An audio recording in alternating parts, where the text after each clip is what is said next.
कोशिश की जाती है, जैसे कि ब्रिटेन में जो है वहाँ के जो क्रिश्चियन लोग हैं उनको पकड़ करके सड़कों पर मारा काटा जा रहा है, और फिर जब अकेला वो धर्म रह जाता है तो सिया सुन्नी में ही जो है वो एक तरह की वो चपट में आ जाते हैं। हमारे आसपास क्या क्या हालत हो गई, इंसान की जान की कोई मूल्य नहीं रहा हुआ है। तो ऐसा अगर मान लीजिए हमारे देश में जो है अंतर्राष्ट्रीय ताकतों ने अब हमें हर तरीके से जो है घेर लिया है, हमारे लिए बड़ा ही चिंताजनक विषय है।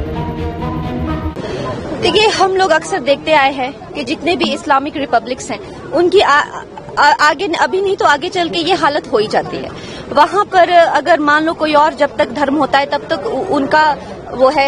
पूरी तरह से उनको खत्म करने की कोशिश की जाती है, जैसे कि ब्रिटेन में जो है वहाँ के जो क्रिश्चियन लोग हैं उनको पकड़ करके सड़कों पर मारा काटा जा रहा है, और फिर जब अकेला वो धर्म रह जाता है तो सिया सुन्नी में ही जो है वो एक तरह की वो चपट में आ जाते हैं। देश को अंतर्राष्ट्रीय ताकतों को बेचने के लिए और जो है ऐसे लोगों को वोट देती है, हमें उनसे भी सतर्क रहना है, और जो हमारे आसपास लोगों को भटकाया जाता है उनको भी हमें रास्ते में लाना है। हम देख रहे हैं हमारे आसपास क्या क्या हालत हो गई, इंसान की जान की कोई मूल्य नहीं रहा हुआ है। तो ऐसा अगर मान लीजिए हमारे देश में जो है अंतर्राष्ट्रीय ताकतों ने अब हमें हर तरीके से जो है घेर लिया है, हमारे लिए बड़ा ही चिंताजनक विषय है। हमारे लिए देखिए, जो बांग्लादेश है वो हमारा एक मित्र था, अब बांग्लादेश भी हमारा मित्र नहीं रहा। तो चारों तरफ से जो एक अंतर्राष्ट्रीय ताकतों ने हमें घेर लिया है। तो अब भारत को हर निर्णय सोच समझ के लेना चाहिए, और हमें जो है ये इस बात का हमें गर्व होना चाहिए कि हमारे देश में न जाने कितने आदिकाल से जो है सनातन का झंडा लहराया जा रहा है, और हमारे देश में जो है जो एक प्रजातंत्र है उसकी ग्लोरी जो पूरा विश्व देख रहा है, कोई अंतर्राष्ट्रीय, और ये नरेंद्र मोदी जी की वजह से जो है ये हुआ है।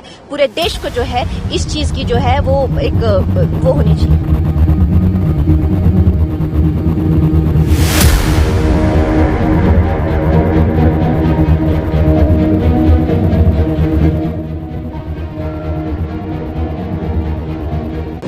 देखिए, हम लोग अक्सर देखते आए हैं कि जितने भी इस्लामिक रिपब्लिक्स हैं उनकी आगे अभी नहीं तो आगे चल के ये हालत हो ही जाती है। वहां पर अगर मान लो कोई और जब तक धर्म होता है तब तक उनका वो है पूरी तरह से उनको खत्म करने की कोशिश की जाती है, जैसे कि ब्रिटेन में जो है वहाँ के जो क्रिश्चियन लोग हैं उनको पकड़ करके सड़कों पर मारा काटा जा रहा है, और फिर जब अकेला वो धर्म रह जाता है तो सिया सुन्नी में ही जो है वो एक तरह की वो चपट में आ जाते हैं। देश को अंतर्राष्ट्रीय ताकतों को बेचने के लिए और जो है ऐसे लोगों को वोट देती है, हमें उनसे भी सतर्क रहना है, और जो हमारे आसपास लोगों को भटकाया जाता है उनको भी हमें रास्ते में लाना है। हम देख रहे हैं हमारे आसपास क्या क्या हालत हो गई, इंसान की जान की कोई मूल्य नहीं रहा हुआ है। तो ऐसा अगर मान लीजिए हमारे देश में जो है अंतर्राष्ट्रीय ताकतों ने अब हमें हर तरीके से जो है घेर लिया है, हमारे लिए बड़ा ही चिंताजनक विषय है। हमारे लिए देखिए, जो बांग्लादेश है वो हमारा एक मित्र था, अब बांग्लादेश भी हमारा मित्र नहीं रहा। तो चारों तरफ से जो एक अंतर्राष्ट्रीय ताकतों ने हमें घेर लिया है। तो अब भारत को हर निर्णय सोच समझ के लेना चाहिए,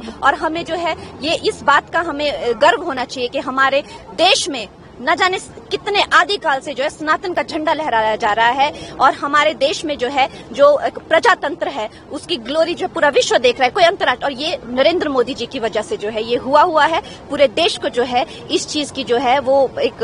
वो होनी चाहिए।